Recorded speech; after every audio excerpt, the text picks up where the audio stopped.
Nakapaglaban na ba ang lahat mga mi? May nanay na naman ng happy at tuwan-tuwa at maaga natapos.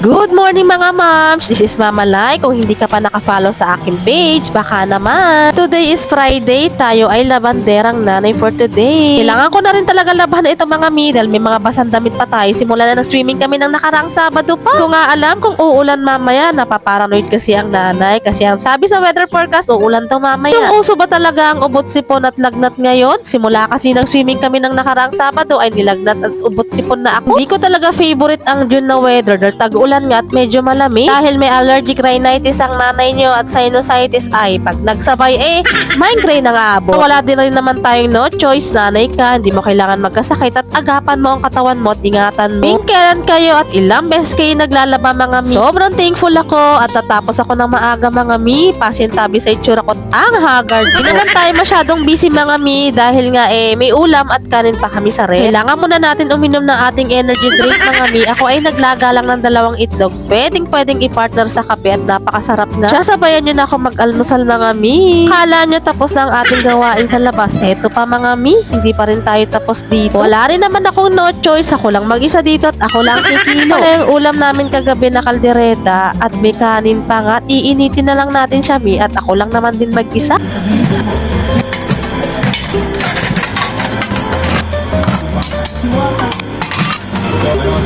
Na nga pala ang mga damit at medyo kumukulimlim na nga. O siya, hanggang dito po muna. God bless.